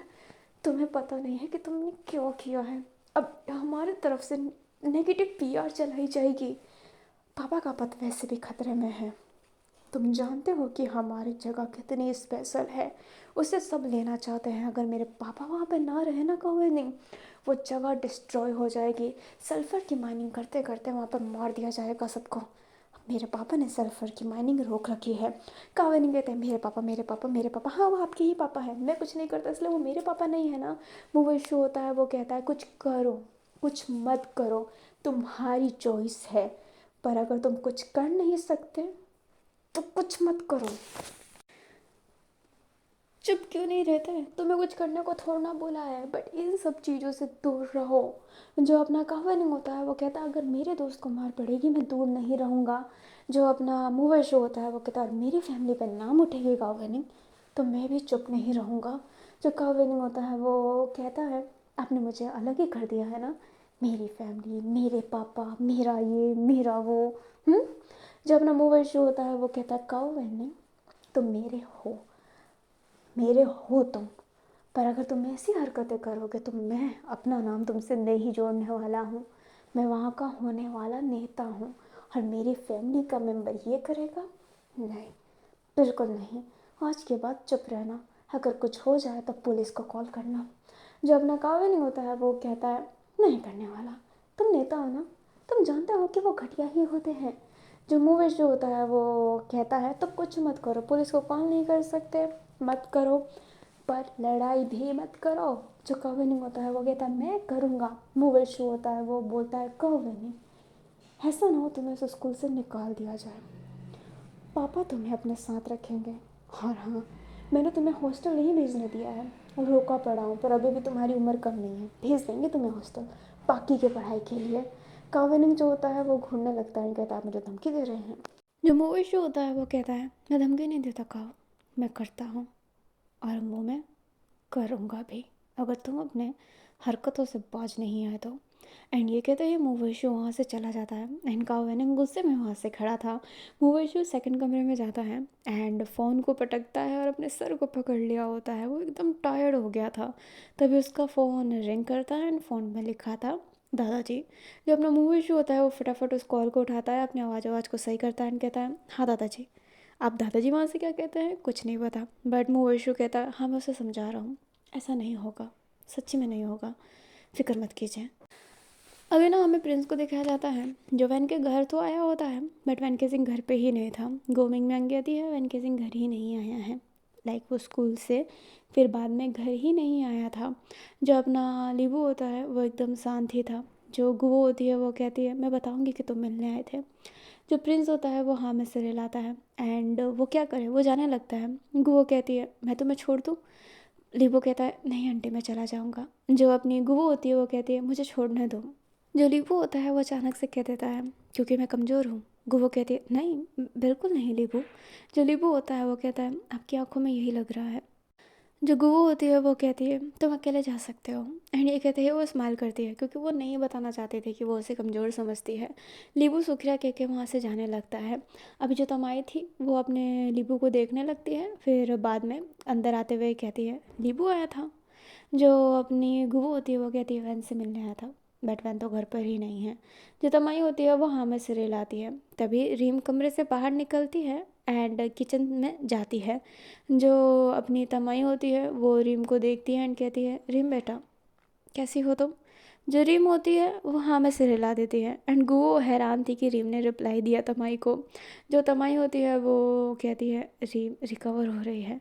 जो अपनी गुवो होती है वो कहती है काश वो हो जाए, एंड रिम वापस कमरे में चली गई थी। अभी हमें वैनगेजिंग को दिखाया जाता है जो मारू के पूछताछ पे ही गया था कि मारू कहीं उसे मिल जाए, एंड वही उसे वो सर्च कर रहा होता है, पर उसको मारू कहीं मिल नहीं रहा होता है। तो वो सोचता है कि फिर से वो कॉटेज में जाता है एंड कुछ ढूंढता है। एंड वो कॉटेज की तरफ जा रहा होता है, तभी वो देखता है कि वहाँ से ना बहुत ऐसे लपटें लगी हुई है आग की। वो थोड़ा आगे जाता है तो देखता है कि कॉटेज जल चुका है एंड अभी वहाँ पे fire brigade and all that आ रहे होते हैं, पुलिस वाले भी आ गए होते हैं। वैनकेजिंग फिर कदम पीछे कर रहा होता है एंड वहाँ से जा रहा होता है। एंड जो अंदर आग लगी है ना उसके अंदर एक इंसान भी है, तो काइंडली ये मर्डर लोग मान रहे होते हैं। एंड अगर कोई यहाँ पे खड़ा है और ऐसे जाने की कोशिश कर रहा है तो पुलिस वाले सख्त तो करेंगे ही, इसलिए वो वैन को रोकने को बोलते हैं, बट वैन रुकता नहीं है, पुलिस वालों की ओर सटक जाती है एंड वो वैन को फिर पकड़ने लगते हैं एंड वो वैन को पकड़ भी लेते हैं। और फिर बाद में वैन को पुलिस स्टेशन ले गए थे, उससे पूछताछ कर रहे थे तुम वहाँ पे क्या कर रहे थे। वैन कहता है मैं ऐसे ही गया था। पुलिस वाले कहते हैं तो तुम भागे क्यों। जो वैन होता है वो कहता है पुलिस वालों को देखकर कौन नहीं डरता। पुलिस वाला कहता है जो क्रिमिनल ना हो। जो वैन होता है वो कहता है तो आप मुझे क्रिमिनल समझ रहे हैं। पुलिस वाला कहता है लुक एट योर फेस, कितना मार पड़ा है तुम्हें, गुंडे तो तुम ज़रूर हो। वैन कहता है मैं नहीं जानता कि मैं क्या हूँ, पर यह है कि मैंने उस कॉटेज में आग नहीं लगाई है। जो अपना पुलिस वाला होता है वो उसे घूर रहा होता है, तभी पीछे से एक लड़का आता है, अंकल ही है, लाइक मैन है। वो बोलते हैं किस वेनाब से तुम इससे पूछताछ कर रहे हो। जो वो पुलिस वाला होता है वो कहता है ओह लॉयर गेगे, आपके क्लाइंट है क्या ये। जो अपने गेगे होते हैं एंड गेगे आप जानते हैं कि साहु के अंकल है, वो कहते हैं नहीं ये मेरी बेटी का दोस्त है। और मैं सोच रहा था कि आपने ना कोई वकील बुलाया ना ही कुछ, ऐसे ही पूछताछ कर रहे हैं। बेटा बहन क्या तुमने इनको परमिशन दी कि तुम्हारा पूछताछ कर सकते हैं, क्या ने ये बताया कि तुम वकील बुला सकते हो? जो वैन होता है वो नामे सिर हिलाता है। गेगे कहते हैं ये तो हर ह्यूमन का राइट है ना, आप उससे उनकी राइट नहीं ले सकते हैं। आपने किस दिमाग से ये स्टेटमेंट लेने का सोचा? जो पुलिस वाले होते हैं वो कहते हैं वो वहाँ पर था और भाग रहा था। जो गेगे होते हैं वो कहते हैं हाँ क्योंकि वो डर गया होगा, क्योंकि वहाँ पर आग लगी है, कोई भी भाग सकता है। कुछ समय पहले एक मर्डर केस में आपका बेटा भी वहाँ से भागा था ना, तो क्या वो मर्डरर था? जो पुलिस वाले होते हैं वो उसे घूरने लगते हैं एंड गेगे कहते हैं क्यों ना हम प्यार से बात करें। जो अपना पुलिस वाला होता है वो हाँ में सिर हिलाता है एंड गेगे उससे बात करते हैं और वैन केसिंग को वहाँ से ले जाते हैं। वो अपने कार में ही बैठाए थे। जो वैन होता है वो कहता है शुक्रिया। जो गेगे होते हैं वो कहते हैं शुक्रिया की कोई बात नहीं है, मैं उस पुलिस स्टेशन में ही था, साहु की जानकारी लेना चाहता था। जो अपना वैन होता है वो कहता है वो अभी तक नहीं मिली। जो गेगे होते हैं वो नाम सिरे लाते हैं और कहते हैं उसे हर जगह ढूंढ लिया पर वो मिल नहीं रही है, कहीं नहीं। जो अपना वैन होता है वो फेस नीचे किया हुआ था। जो गेगे होता है वो कहता है मैं नहीं जानता कि यहाँ पर क्या हो रहा है पर सारी चीज़ें ख़राब चल रही हैं। वैन केसिंग तुम भी बहुत पीटे हुए हो। लुओ जब वहाँ से गई थी तो उसने कहा था कि वो उन खूनियों का बदला लेगी, तुम भी उसी रास्ते में हो। जो अपना वैन होता है वो एकदम शांत था। जो गेगे होता है वो कहता है मैं तुम बच्चों को कुछ नहीं समझा सकता पर लो इस हिसाब से नहीं चलता। अगर तुम अच्छे भी हो पर अगर तुम कोई क्राइम करते हो तो तुम एक क्रिमिनल ही कहलाओगे। हर क्रिमिनल का साथ मैं आज के बाद नहीं दूंगा। एंड ये कहते ही वो एक बटन दबाता है एंड कार का गेट ऑटोमेटिकली खुल जाता है। जो वैन होता है वो कार के गेट को देखता है एंड वो समझ जाता है कि गीगे उसे जाने को कह रहे हैं। जो अपना वैन होता है वो बाहर जाता है एंड कहता है मैं आशा करता हूँ कि लोगों जल्दी मिल जाए। जो गीगे होता है वो कहता है मैं आशा करता हूँ कि तुम अपनी ज़िंदगी ख़राब ना करो। और ये कहते ही वो अपना कार चालू करके वहाँ से चले जाते हैं। वैन को समझ में नहीं आया था कि आखिरकार उस कॉटेज में मरा कौन है। वो फिर ऐप खोलने लगता है क्योंकि जस्टिस ऐप में सब कुछ बहुत जल्दी आ जाते हैं एंड हुआ भी था, वो आ गया होता है ऊपर ही। उस कॉटेज का जो मालिक था ना वही जला था वहाँ पर। अभी जो अपना वैन होता है वो देखने लगता है कि कॉटेज का मालिक ही जल गया और उसे लगता था ये कॉटेज मारू का है बट ये कॉटेज मारू का नहीं था। अभी ना हमें मूवी शो को दिखाया जाता है जो न्यूज़ ही देख रहा होता है और उस न्यूज़ में इस कॉटेज की ही बारे में चल रहा था एंड वो दूसरा न्यूज़ चैनल चालू करता है तो उसमें कह रहे थे क्या कमाल की बात है, जैसे ही किंग के लीडर के बेटे पे कुछ बात चलने लग गई कॉटेज में आग लग गया ताकि न्यूज़ दब सके। क्या ऐसा हो सकता है? अभी ना सारे ये सोच रहे होते हैं कि ये जो आग है ये काउबेनिंग की फैमिली में से किसी ने लगवाई है जानबूझ के उस न्यूज़ को दबाने के लिए, पर बाकी सब ये बुलशिट थिंग्स है। नेगेटिव पीआर सेट की गई है। मूवी शो को थोड़ा सा संभल के चलना पड़ता है हर चीज़ों को लेकर क्योंकि उनकी जो गद्दी है ना वो सब हथियाना चाहते हैं। किंग फैंग जो सेक्ट है वो बहुत ज़्यादा स्पेशल है क्योंकि वहाँ पर सल्फ़र है। सल्फ़र की माइनिंग होती थी पहले वहाँ पर और अभी भी वहाँ पर बहुत सारे सल्फ़र है जिसको सब लेना चाहते हैं। बट ये जो माइनिंग होती है इससे जो पीपल्स है उनकी बहुत ज़्यादा जान जाती है। दैट्स वाई मूवेशु की फैमिली नहीं चाहती है कि ये माइनिंग चले और उनकी पीढ़ियों ने ही इस माइनिंग को बंद करवाया था। बट अगर कोई और आया तो वो माइनिंग वापस से चालू करवा देगा एंड वापस से बहुत लोगों की जान जाएगी, इसलिए सब उस जगह को लेना चाहते हैं। तो पीआर चीज़ें तो सेट होती ही होती है, इसलिए मूवीज़ और उनकी फैमिली सब कुछ फूक फूक कर काम करते हैं। कहानी फिर से लीबू पे शिफ्ट होती है। लीबू जो अपने घर जा रहा होता है तभी दो तीन लड़के उसे रोक लेते हैं एंड कहते हैं अले ले ले ले, बच्चा अकेले कहाँ जा रहा है, उसका बेबी सीटर कहाँ पर है। जब लीबू होता है वो उनको इग्नोर करके जाने लगता है पर वो लड़के उसे रोकते हुए कहता है इग्नोर कैसे कर रहा है बे, कुछ ज़्यादा ही तेरे पढ़ नहीं निकल आए हैं। लीबू कुछ नहीं कहता है। वो जो लड़का होता है वो कहता है जाओजिंग के साथ फ़ोटो क्या खिंचवा लिया, उसने तुझे चेन क्या दे दिया, तुझे बहुत पढ़ निकल आए हैं। जो अपना लीबू होता है वो बोलता है प्लीज़ मुझे जाने दो। वो जो लड़का होता है वो कहता है ठीक है जाने दूंगा, तो वो चेन मुझे दे दे जो जाओजिंग ने दिया था। जो प्रिंस होता है ना वो अक्सर वो चेन वेयर करके रखता है तो वो उसके गले में ही था एंड ये लड़के भी जानते हैं क्योंकि जब से जाओजिंग ने उससे वो चेन दिया था लीबू हमेशा गले में पहन के रखता था एंड सब वो देखना चाहते थे क्योंकि जाओजिंग एक नाम है अभी के डेट में अभी जो अपना प्रिंस होता है वो अपने कदम को पीछे कर रहा था क्योंकि वो लड़ नहीं सकता इन दो मस्टंडों से, इसलिए वो भागने की कोशिश करता है बट वो लड़के उसके पीछे पड़ने लगते हैं एंड कहते हैं कमीना कमज़ोर इंसान रुक। जो लीवो होता है बट वो रुकता नहीं है, पर अब उसकी सांसें बढ़ने लग गई थी, उसकी दिल की धड़कनें तेज़ हो रही थी एंड उसके शरीर में दर्द स्टार्ट हो गया था। जो अभी अपना लीपू था वो नीचे गिर जाता है एंड वो लड़के कहते हैं अरे तू भागता तो बड़ा अच्छा है कमीने, पर कब तक भागेगा, मार के तो रहूँगा तेरी, चेन दे दे।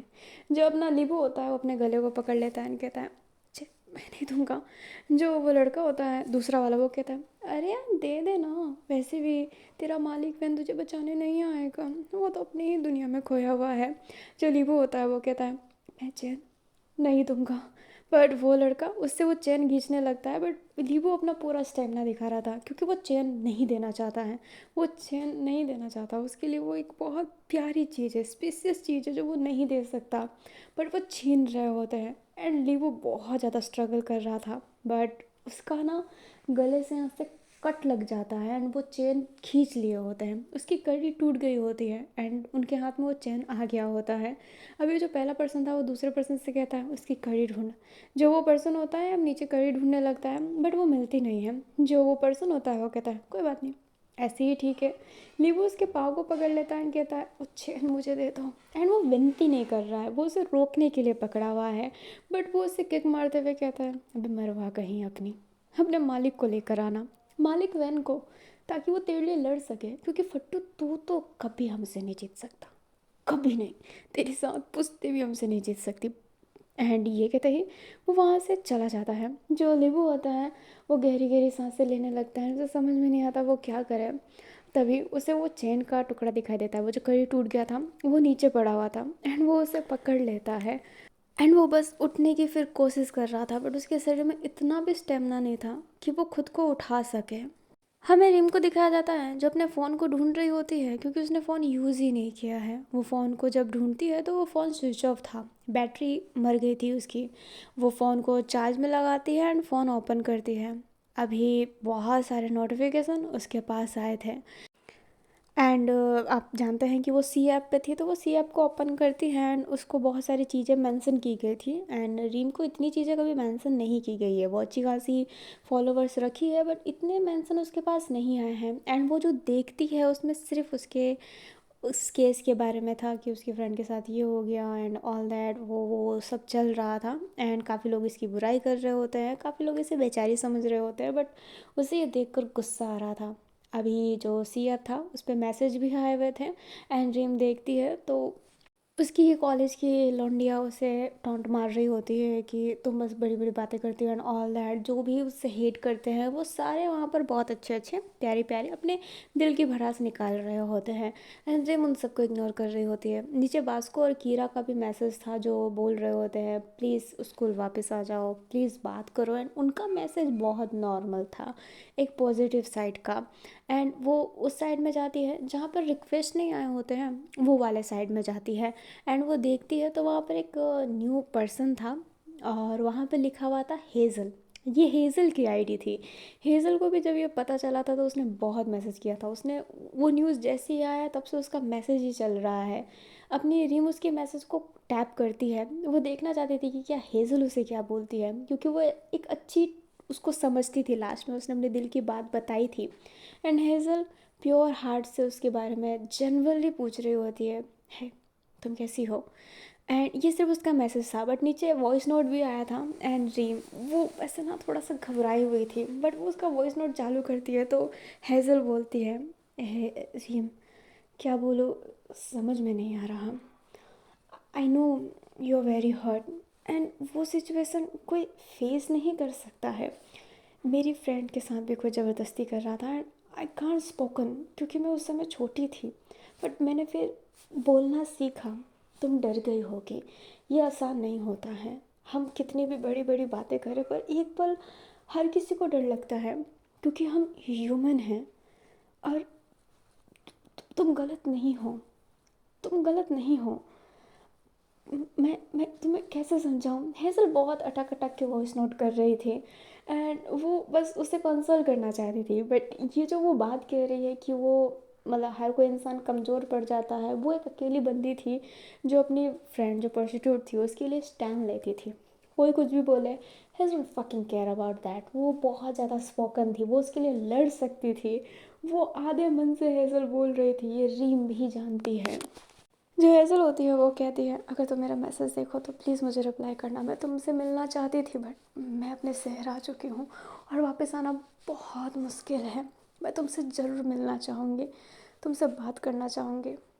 मैंने तुम्हें प्रपोज किया था, उसके बाद से मैं तुमसे नज़रें मिलाने से डरती थी बट मैं तुमसे नज़रें मिलाना चाहती हूँ। मैं तुम्हारे हाथों पर हाथ रख कर तुमसे बात करना चाहती हूँ। I really like you and ये कभी बदलेगा नहीं। I want you. मैं ज़रूर आऊँगी तुमसे मिलने, तुम्हारे हाथों को पकड़ के तुमसे बातें करना चाहूँगी। प्लीज़ जब मैं आऊँ तो मेरे से मिल लेना। प्लीज़ प्लीज़ खुद का ख्याल रखना। I really like you and I really care for you.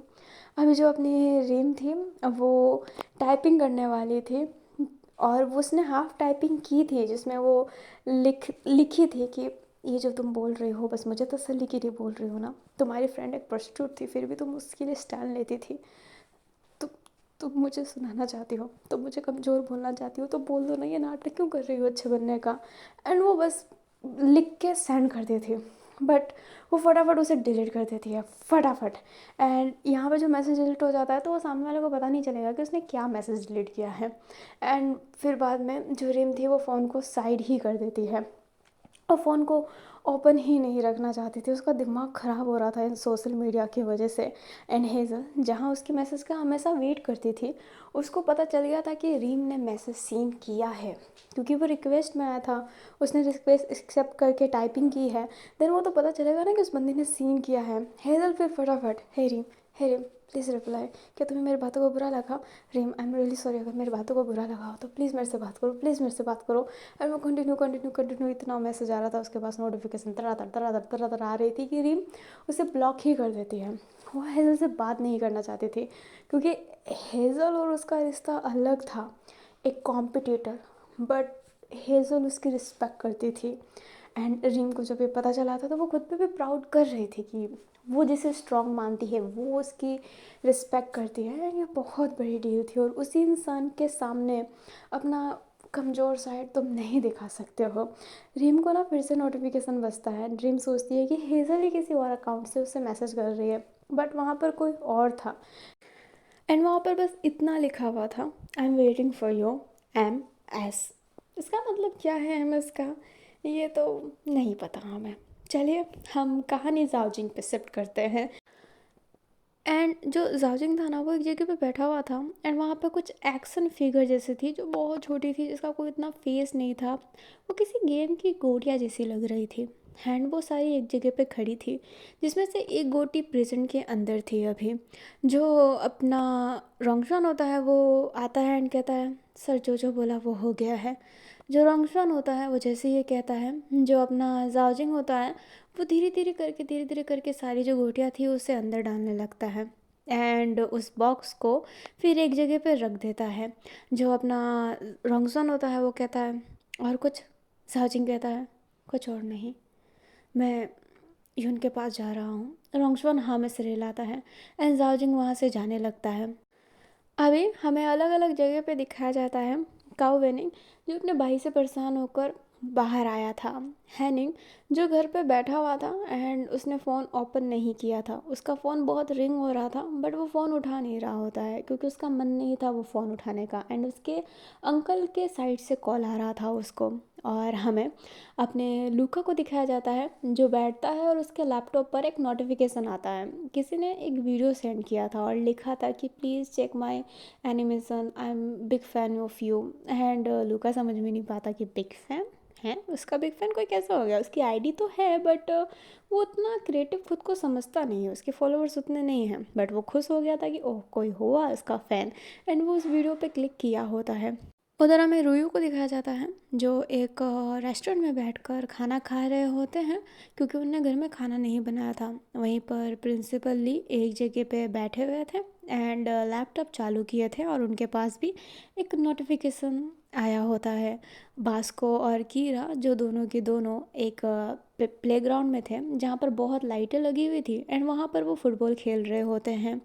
और हमें अब अपने माइक को दिखाया जाता है जो अपने घर आया होता है इतने नाइट में, एंड उससे एक बॉक्स दिखाई दिया जाता है जिस पे लिखा था special for you when kissing friend. उसने वैन किसिंग फ्रेंड लिखा था एंड माइक समझ नहीं पाता कि ये वैन किसिंग का फ्रेंड वो कब से हो गया, एंड वो बस उस बॉक्स को लेकर अंदर चला जाता है। उधर जाओ जिसो को दिखाया जाता है जो वॉक कर रहा होता है वो भी बाहर ही था एंड तभी उससे एहसास होता है कि उसके पीछे कोई है। और हमें वैन सिंह के घर को दिखाया जाता है, वैन सिंह जो घर पर आया होता है एंड गुहो कहती है तुम्हारे लिए एक बॉक्स आया है। वैन कहता है मेरे लिए एक बॉक्स। जो अपना गुहो होती है वो हाँ में सिर हिलाती है एंड वैन केजिंग को बॉक्स देती है। बॉक्स पे क्यूट सी इमोजी बनी थी एंड बॉक्स बहुत एलिगेंट कलर से सजाया हुआ था। वैन समझ नहीं पाता कि ये क्या है। वैन केजिंग उस बॉक्स को खोलता है एंड उस बॉक्स में एक दिल था जिस पे लिखा था this is for you. And उस दिल पे ये जो लिखा हुआ था, और फिर उस दिल को जब हटाता है तो उसके पीछे लाइक नीचे एक रिकॉर्डर था। वो उसे ऑन करता है एंड आवाज़ आती है जो कहती है हेलो वैन, कैसे हो तुम। जो वैन होता है उस आवाज़ को पहचान नहीं पाता है ये कौन बोल रहा है। अभी हमें थोड़ी देर पहले का सीन दिखाया जाता है जहाँ पर जाओजिंग बैठा था एंड उसके हाथ में वही टेप रिकॉर्डर था जो वैन केजिंग के पास था एंड जाओजिंग उसमें कहता है हेलो वैन, कैसे हो तुम। मतलब ये टेप रिकॉर्डर उसने ही दिया है प्रेजेंट टाइम में। जो अपना वैन था वो उसको अभी भी सुन रहा होता है एंड रिकॉर्डिंग चलता रहेगा और आसपास की और भी सीन में मैं दिखाती रहूँगी। अभी जो जाओजिंग होता है वो कहता है सोच रहे हो ना मैं कौन हूँ, मैं एक बुरा वक्त हूँ तुम्हारे लिए जिसको तुम विनती करोगे कि वो कब जाने वाला है। वैन सच्ची में समझ नहीं पा रहा था कि ये क्या है। जो वैन था वो आसपास और देखने लगता है बॉक्स में, उसे कुछ मिला नहीं होता है। जाओजिंग कहता है तुम्हें पता है मेरे भाई को ना पढ़ना बहुत पसंद है। एंड वैन बस ऐसे ही घूर रहा होता है। जाओजिंग बोलता है और मेरा भाई बहुत अजीबोगरीब चीज़ें पढ़ता है और उसे सब कुछ अच्छी भी लगती है, वो सारी चीज़ों की रिस्पेक्ट करता है, बट उसे एक चीज़ कभी अच्छी नहीं लगी है। कुछ ओमेगल वर्ल्ड नाम की चीज़ है। जो अपना वैन होता है बस एक घूर रहा होता है एंड जो अपना जाजिंग होता है वो कंटिन्यू करते हुए कहता है उसने मुझे बताया pregnancy heat and all that चीज़ के बारे में, पर मुझे उसमें एक चीज़ बहुत अच्छी लगी, मार्किंग। अल्फ़ा अपने ओमेगा पे मार्क करते हैं और मैंने अपने ओमेगा पे मार्क कर दिया है। तुम्हारा रट मुझे इतना भावुक कर दिया कि मैं तुम्हें मार्क करने से खुद को रोक ही नहीं पाया। और वैसे जो तुम्हारा ये अल्फ़ा है ना, ये आजकल के ज़मानों का है, टॉक्सिक, रेड फ्लैग, जो अजीब लड़कियों को बहुत अच्छे लगते हैं। मैं उन्हीं अजीब लड़कियों का सपना ख्वाहिश हूँ जो तुम्हें मिला है। और ये टॉक्सिक अल्फ़ा अपने ओमेगा के आसपास किसी को नहीं आने देगा। अगर कोई भी तुम्हारे पास आया तो मैं बिल्कुल बर्दाश्त नहीं कर पाऊँगा, क्योंकि मेरे ओमेगा के पास कोई और कैसे आ सकता है।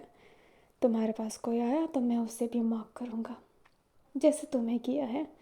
कुछ लोगों को मार्क तो मैंने कर ही दिया है, खेल स्टार्ट हो ही गया है। धीरे धीरे तुम्हें उसका अंजाम पता चलेगा। एंड हमें दिखाया जाता है जो अपना रुयो था जो बैठा हुआ था उसके पास एक लड़का आता है जो उसके सर पर हाथ रखता है एंड कहता है और छोटे कैसे है। एंड रुयो उसे देखता है, उससे पहले वो उसे पंच मार देता है। हमें जाओजुसो को दिखाया जाता है जो ज़मीन पे पड़ा हुआ था एंड उसके फेस पे भी बहुत चोट लगा था जैसे उसे मारा गया है। काओ वेनिंग भी एक जगह पे हाथ लेकर बैठा था एंड कहता है कमीनो रुको, कहाँ जा रहे हो। एंड मारा गया है काओ वेनिंग को भी। एंड उधर बास्को और कीरा को भी मारा गया था एंड उनका जो फुटबॉल था वो पूरा पंचर कर दिया था एंड बास्को और कीरा समझ ही नहीं पाए थे कि ब्रो क्यों मारा गया है उन्हें, उनने क्या किया है। अभी हमें अपने लूका को दिखाया जाता है जिसके पास वो वीडियो आया था एंड वो वीडियो चालू किया होता है एंड वो मज़े से देख रहा होता है। पर वो एनिमेशन था बहुत क्यूट एनिमेशन। पर धीरे धीरे वो इतना ब्रूटल बन गया होता है। लूका अपनी आँख नहीं हटा पा रहा था, बट उसे बहुत डर घिनौना लग रहा था। वो बहुत डर गया होता है एंड वो रोने लगता है बहुत तेज़ तेज़, क्योंकि उस एनिमेशन में दिखाया गया था कि उसकी माँ एंड उसे पीछे चौराहे पे लटका कर काट कर मार दिया गया है, उसकी छोटी बहन समेत। लूका बहुत डर गया होता है, बहुत ज़्यादा। उसने वो पूरा लैपटॉप ही गिरा दिया होता है नीचे। अभी हमें अपने प्रिंसिपल ली को दिखाया जाता है, जिसके वीडियो पर कुछ अजीब अजीब सा स्पैम होने लगता है। लाइक वो जो वीडियो आया था उसके पास नोटिफिकेशन, उसमें एक वीडियो था, उसने वीडियो खोला तो वो पहले नॉर्मल वीडियो था, फिर धीरे धीरे स्क्रीन थोड़ा अजीब होने लगा एंड अजीबोगरीब चीज़ों से बढ़ने लगा। फिर उसकी पोती का फ़ोटो दिखने लगा जिसके साथ रेप हुआ था एंड वहाँ पर लिखा आया किलर, लाइक उससे कोई किलर कह रहा है। अभी जो अपना प्रिंसिपल ली है उसका पूरा जी घबराने लगता है एंड जो उसकी पोती की चिल्लाने की आवाज़ थी जो उस समय रिकॉर्ड हुई थी वो भी अब चलने लगता है। ली को समझ में नहीं आया था कि उसके पास ये वीडियो कैसे आया, जो भी ये पर्सन है, बट उसकी बेटी की वो चिल्लाने की आवाज़ वो पहले भी सुन चुका था। वो उसके लिए एक एक अजीब सा वक्त था। वो उस आवाज़ से जैसे तैसे बाहर निकला था एंड वो आवाज़ फिर से उससे सुनने को मिल रहे थे, कान में आ रहा होता है एंड ली अपने कान को पकड़ लिया होता है। उसे बहुत बेचैनी सी हो हमें रही हैनिंग होती को है। दिखाया जाता है जो फाइनली कॉल पिक कर लिया था एंड जैसे ही कॉल उठता है तो कोई रोते रोते कह रहा था, हैनिंग हैनिंग पापा को बहुत बहुत मारा किसी ने, उनकी पूरी पाँव की हड्डियाँ टूट चुकी, डॉक्टर कह रहा है कि वो कभी कभी नहीं चल पाएंगे। एंड ये कहते ही वो लड़की रो रही होती है एंड जो हैनिंग होता है वो कहता है कैसे हुआ, अंकल के साथ ये कैसे हुआ। एंड वो घबरा गया होता है और वो बहुत अफसोस कर रहा होता है कि उसने कॉल क्यों नहीं उठाया एंड उसे रोना आ रहा होता है अब, क्योंकि उसकी प्यारी सी बहन रो रही है। लाइक उसकी सगी नहीं है बट वो उसे बहन जैसा ही मानता है, उसे स्टडी करवाता था। उसे बहुत बुरा लग रहा होता है एंड उधर हमें अपने माइक को दिखाया जाता है जो टीवी के पास खड़ा था एंड उसकी माँ आते हुए कहती है इतने नाइट में टीवी देख रहे हो, अच्छी बात नहीं है, चलो सो जाओ। एंड ये कहते हैं उसके शोल्डर पे हाथ रखती है एंड जो माइक होता है वो हाथ झटकते हुए कहता है मेरे पापा देशभक्त नहीं थे, वो गद्दार थे जिन्होंने अपने देश के साथ धोखा किया एंड उन्हें मार दिया गया, है ना। जो उसकी माँ होती है वो कहती है ये क्या बकवास कर रहे हो, ऐसा कुछ नहीं है। जो माइक होता है वो वीडियो को दिखाता है एंड उधर उसके फादर की ही वीडियो थी जब उसको गोली से छन्नी छन्नी छन्नी छन्नी कर दिया था क्योंकि उसने अपने देश के साथ गद्दारी की थी। जो उसकी माँ होती है वो अपने हाथ को पकड़ लेती है एंड कहती है बेटा माइक, जो माइक होता है वो कहता है मत बोलिए, मुझे कुछ मत बोलिए। एंड ये कहते ही वो रोते हुए वहाँ से जाने लगता है क्योंकि अपने बाप को सुपर हीरो मानता था एंड उसके बाप तो एक गद्दार है, एक धोखेबाज। एंड वो बस भाग रहा होता है वहाँ से एंड उसकी माँ उसके पीछे जाने की कोशिश कर रही होती है। अभी जो अपना वैन है उसे वापस से दिखाया जाता है जिससे कुछ समझ में नहीं आया था एंड वो रिकॉर्डर है वो जानता है फिर भी वो कहता है कुत्ते मैं तुझे छोड़ूंगा नहीं। जो जाओजिंग होता है वो कहता है तो मुझे गाली ही दे रहे होगे अभी, जैसे कि कुत्ते मैं तुम्हें छोड़ूंगा नहीं। हाय मेरे प्यारे ओमेगा, कितना प्यारा लग रहा होगा तुम्हारे मुँह से सुनने को, पर तुम मुझे मत छोड़ो क्योंकि मैं भी तुम्हें छोड़ने वाला नहीं हूँ। मेरे भाई के साथ जो तुमने किया है उसका फल तो तुम्हें बहुत धीरे धीरे प्यार प्यार से मिलेगा मेरे प्यारे ओमेगा। एंड इस रिकॉर्डर को ना फेंक देना क्योंकि रिकॉर्डर जैसे ही बंद होगा ये ब्लास्ट हो जाएगा। Bye bye, 1 2 3। अभी जो अपनी गुबो होती है वो फटाफट उस रिकॉर्डर को लेकर फेंक देती है एंड वैन कहता है ये बस फेंक रहा है ऐसा कुछ नहीं होगा माँ। पर वो रिकॉर्डर फट जाता है, लिटरली में वो रिकॉर्डर फट जाता है एंड ड्रीम कमरे से बाहर निकल के कहती है क्या हुआ। जब अपना वैन होता है बस वो देखने लगता है बाहर उस रिकॉर्डर को एंड ड्रीम डर गई होती है। तमाई जो अपने घर पे थी वो फटाफट गुवो के पास आते हुए कहती है क्या हुआ गुवो। जो गुवो होती है वो नामे से रिलाती है बट वो भी बहुत डर गई थी एंड वो वैन को देखने लगती है एंड धीरे से ही कहती है कर तुम उस दलदल में क्यों फंस रहे हो वैन, क्यों। अभी जो वैन था वो उस रिकॉर्डर की तरफ ही देख रहा होता है एंड वो सोचता है कि ये जो बंदा है ना वो मारू का भाई है, उसे ये लग रहा होता है। हमें जाओजिंग को दिखाया जाता है जो अपने भाई के पास बैठा हुआ था यून के पास और उनके हाथों पर हाथ रखते हुए कहता है फिक्र मत करो यून, अगर तुम तड़पोगे तो वो लोग भी तड़पेंगे, बेइंतहा तड़पेंगे। अभी तो खेल स्टार्ट हुआ है, अभी तो ये लोग मौक हुए हैं, खेल बाकी है। धीरे धीरे करके ये सब तबाह होने वाले हैं। अगर तुम होश में नहीं आए ना तो मैं सबको मार डालूँगा, सबको, तड़पा तड़पा के। अभी हमें अपने मारू को दिखाया जाता है, जो ऐसे ही लेटा हुआ था एंड वो अब चल नहीं सकता है बिल्कुल भी। मारू अपना आंखें बंद किया था एंड उसे याद आता है जब वो हॉस्पिटल में था एंड जाओजिंग उसके पास आया था। मारू बस उसे ही देख रहा होता है। जाओजिंग कहता है, बड़े स्ट्रांग हो तुम, तुम्हारी हड्डी टूटी ही नहीं इतने मारने के बाद भी। जो मारू होता है वो कहता है, सर आज के बाद कभी ऐसी गलती नहीं करूँगा। जाओजिंग कहता है, कोई बात नहीं मारू, कोई बात नहीं, तुम्हारी हड्डी टूटी नहीं तो क्या हुआ, मैंने तुम्हारे पाँव के बॉन्ड से तोड़ दिया, डॉक्टर से कह दिया बॉन्ड्स अलग कर दो, अब तुम चल ही नहीं सकते हो, कोशिश करके देखो, अगर मैं तुम्हारे पाँव पे अब कुछ भी करता हूँ तो तुम्हें पता नहीं चलेगा, क्योंकि तुम पैरालाइज हो गए हो पाँव से। मज़े करना बेड पर, जैसे मेरा भाई कर रहा है। हाँ, और अगर मेरा भाई होश में आया और तुमने कोशिश भी की मेरे भाई को ये सब बताने की तो तुम जानते हो कि मैं तुम्हारे साथ क्या करूँगा। रोने की गुस्ताखी तो बिल्कुल मत करना, समझे ना। जब मारू होता है वो अपने आंसुओं के घूंट पी रहा था, बट वो अगर रोता तो जाओजिंग और कुछ बुरा कर देता, इसलिए वो अपने आंसुओं को रोका पड़ा था। एंड जाओजिंग स्माइल करके वहाँ से चला जाता है एंड अब हम भी जाता है। आई होप आपको ये पार्ट अच्छा लगा हो। जाओजिंग ने पहल कर दी है, अब अंत कौन करेगा ये देखना बस बाकी है। और आप सब समझ गए होंगे, बट जो नहीं समझा मैं उनको बता देती हूँ। जाओजिंग जिसे मार रहा था ना वही कॉटेज का मालिक था, एंड उसने क्यों मारा मैं ये बता देती हूँ। उसने इसलिए मारा क्योंकि कॉटेज का ना पिलर सही नहीं था, जिस वजह से जब यून भाग रहा था एंड वो जब गिरा तो जब उस पिलर से टकराया उस चीज़ से तो वो ऊपर का छत उस पर गिर गया, जिस वजह से वो कोमा में गया। तो उसको वो पिलर सही रखना चाहिए था, अगर सही नहीं रखा तो वो दूसरों को बेच क्यों रहा था। इसलिए उसने उस इंसान को मार ही दिया, क्योंकि वो करीब नहीं था ना अपने यून के। जो यून के करीब है वो उसे ज़िंदा रख सकता है, बट जो यून के करीब नहीं है वो उसे तबाह कर देगा। एंड वो उसे मारना ही चाहता था, वो वैन को तड़पाना चाहता है बट उसे मारना चाहता था, इसलिए उसको मार के उसके कॉटेज में ही जला दिया उसने। हाँ तो चलो, ये बस इतना ही था। एंड आई होप आपको ये पार्ट अच्छा लगा हो। मैंने इसकी पहले रिकॉर्डिंग की थी बट मैंने उसे डिलीट कर दिया एंड मैंने इसे फिर रिकॉर्ड किया, क्योंकि मुझे कुछ चीज़ें ऐड करनी थी जो मैंने कर दी एंड आई एम हैप्पी कि मैंने उसे रिकॉर्ड मतलब डिलीट करके वापस से रिकॉर्ड किया। और हाँ, जो रही बात ओमेगा वर्स की, तो मैं नहीं जानती उसे रट कहते हैं या फिर क्या कहते हैं। मैंने पता लगाया तो मुझे पता चला कि उसे रट कहते हैं, जो ओमेगा प्रोड्यूस करता है। बाकी मुझे नहीं पता, मैं तो उसे सेंट कहने वाली थी कि तुमने सेंट रिलीज़ कर दिया और मुझे उसकी खुशबू अच्छी लग गई एंड ऑल दैट मैं करने वाली थी, बट मैंने रट रखा क्योंकि उसे रट कहते हैं। एंड बस मैं इतना ही कहना चाहती थी, इतना ही कहना था। और हाँ, आज से जो अलग अलग साइड के कैरेक्टर है जैसे सेंसन गाओचोन एंड अपना हुसैन, ये सब भी दिखेंगे, चैंगलिंग एंड उसका भाई, वो पूरा ख़ानदान। अब मतलब अब कहानी आगे के बढ़ रही है, इसमें और भी कैरेक्टर है, सभी किसी ना किसी वजह से है, तो वो वजह दिखाना है तो वो सब आएगा ही आएगा।